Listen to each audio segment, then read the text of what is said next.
Well, welcome to another super helpful repair video from the Goat Shed, located in Newcastle, New South Wales, Australia. Today we're going to have a look at a Gottlieb Roto target.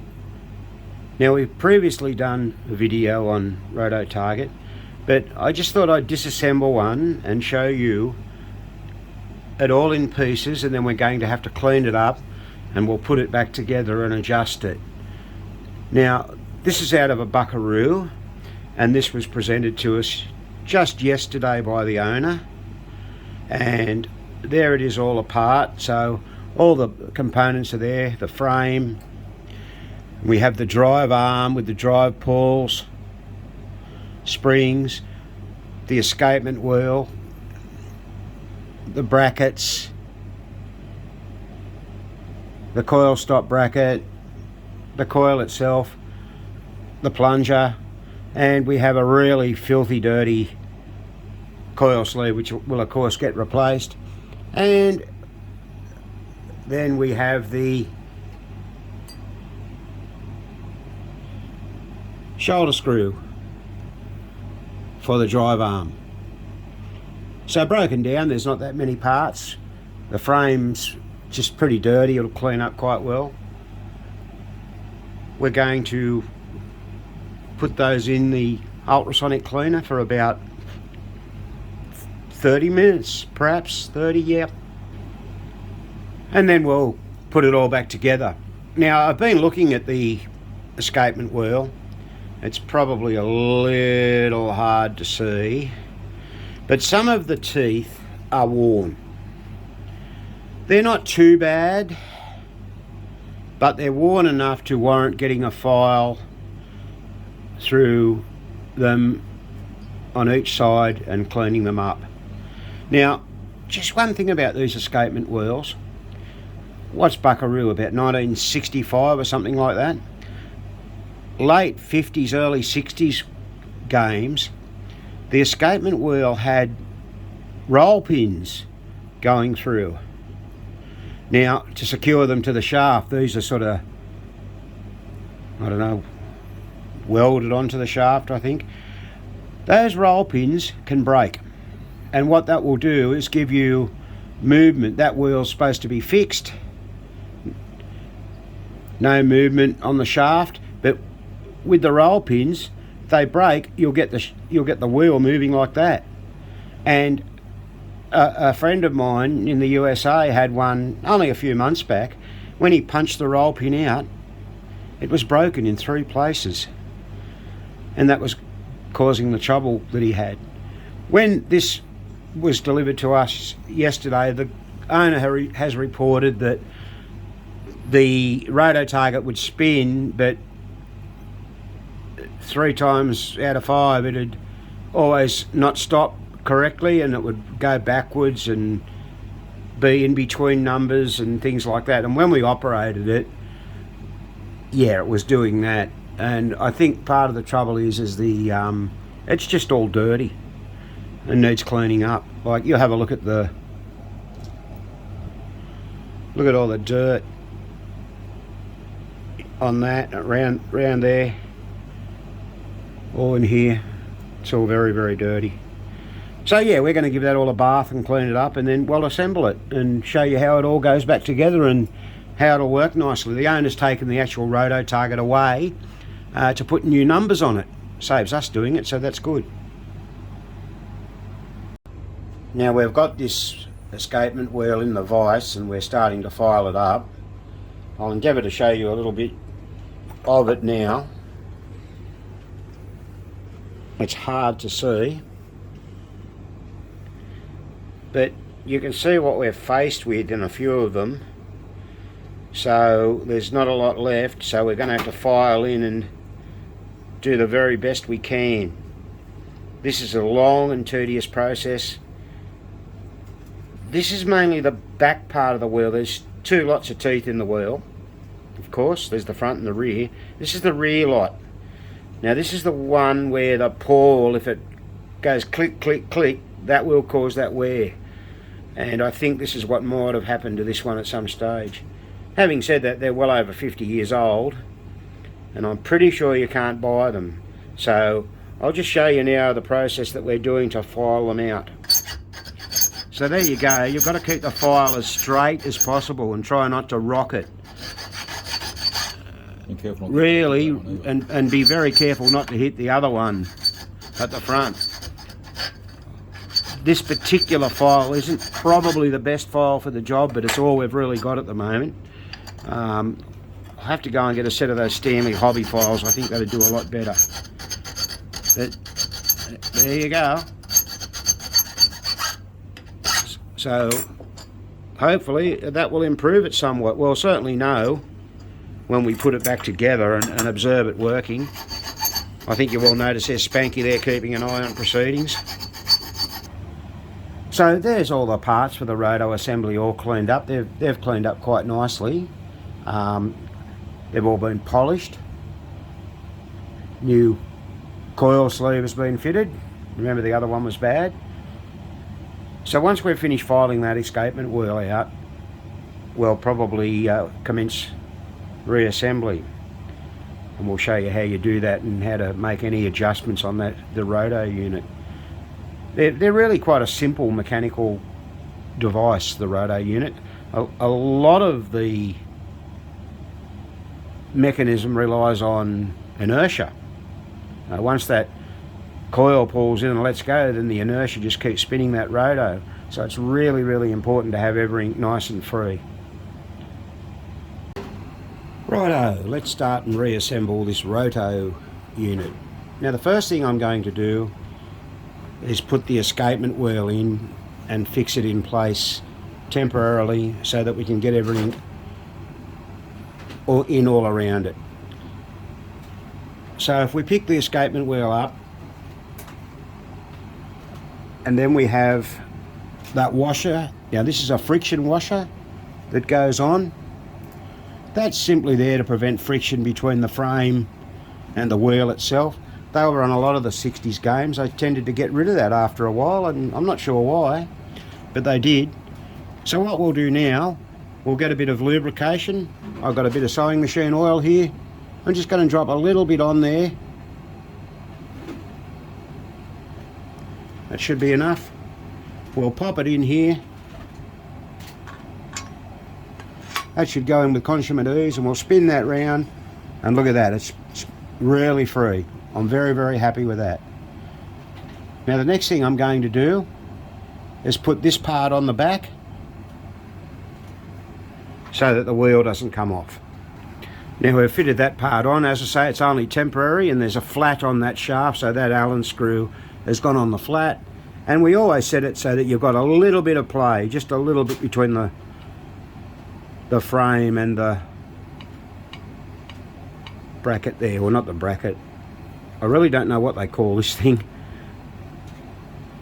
but they're on all steppers, so. Okay, so we've done that. Next thing to do will be to put the drive arm, or I think Gottlieb called it the drive lever, in place. And along with that, we need to put this guide in, which will go in this way, and that's the guide for the drive lever. So we've got to put those in place now.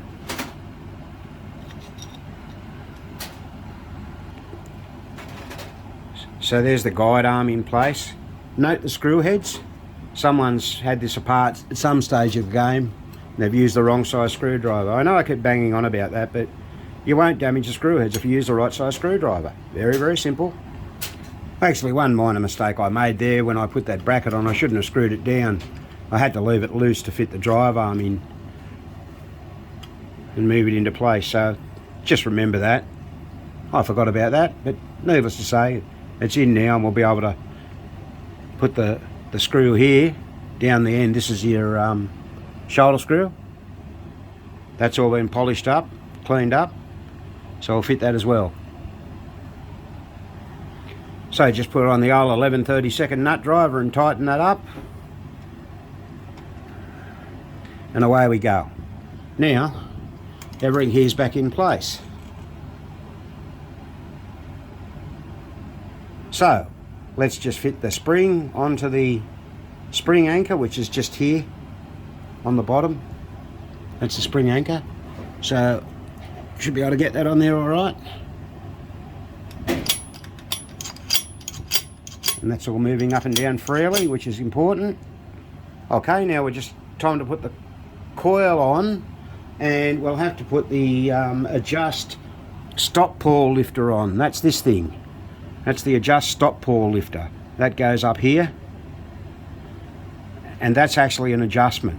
Now if you have a look carefully, I've marked that. I like to mark things before I take them off. It gives me a reference point. So if it hasn't been moved from the factory, it mightn't be too bad, because this moves sideways. You've got to get a clearance between the front drive pull and this as it goes up, and that distance is actually 3/16 of an inch, and I'll show you that when we get it back together. So this is where you get your trusty spring screwdriver, because I've got chubby little fingers. It just helps me put those screws in a little bit easier. Let's see how that works.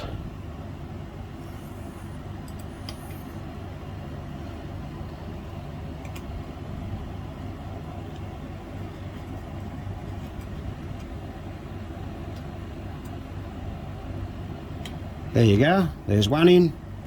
Oh, I'm not sure if that's quite in. We might be out a little bit there, are we? Let's have a look. You know what, stupid me, put the wrong size screw in. That's what happens when you're in a hurry. Now I'll put that in there like that, and we'll tighten it down. Just need to start it with that. Sorry I had to put my hand in front there, it was a bit hard or awkward to get hold of. We'll do the other one. Fit the screw into the head and pop it into place. Once again, just start it, and then just tighten them up. Now, believe it or not, those screw heads that go in the coil casing, you use a number 8 driver. That's a big one, but that's the heads. And when you tighten them up, I always do one on an angle opposite each other, and you'll find that helps you tighten things up a lot easier.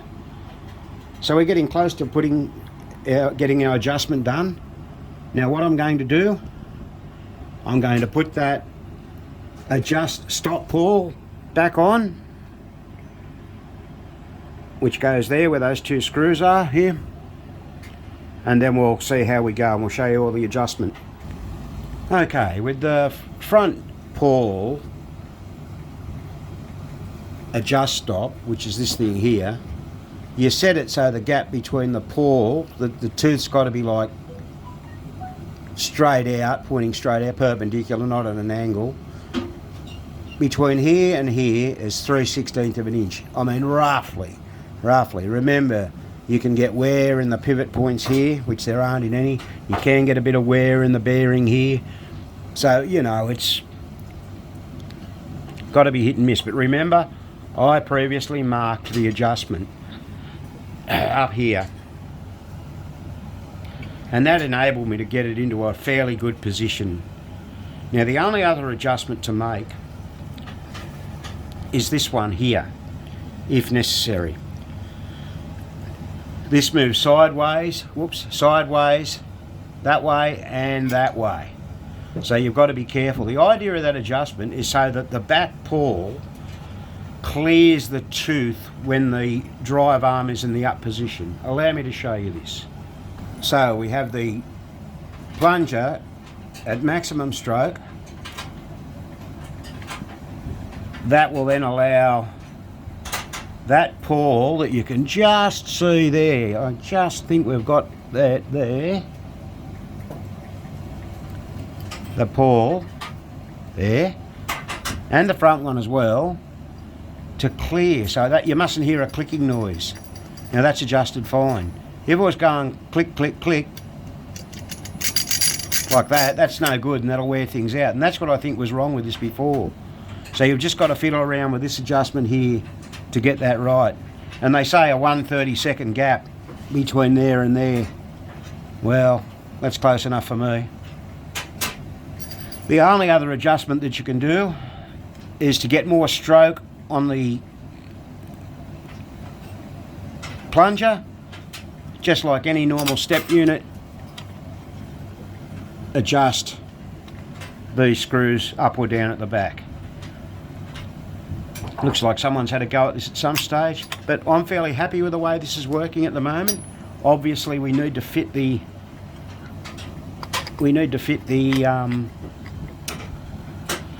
the Roto itself back on. Look.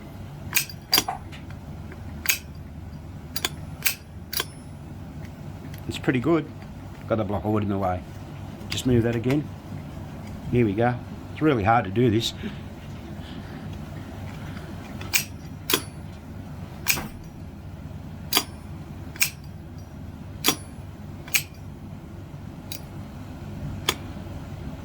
And why it moves backwards there is if you look at the pawl, it goes up. When it comes down the slope there, it's just catching on the tooth to bring it into centre. So that's working pretty good. It might need just a touch more stroke, but we'll check that out. So that's pretty much how you adjust these Roto units. It can be a little bit hit and miss, I suppose, in some instances, but overall it's not too bad. Now, we hope that you're able to get something out of that. And there's also a document in the parts manual for Gottlieb that gives you an explanation of the adjustments and of course an exploded view of all the parts. But they are a simple mechanism, and we wish you good luck with your Roto targets. And this has been another Goat Shed presentation.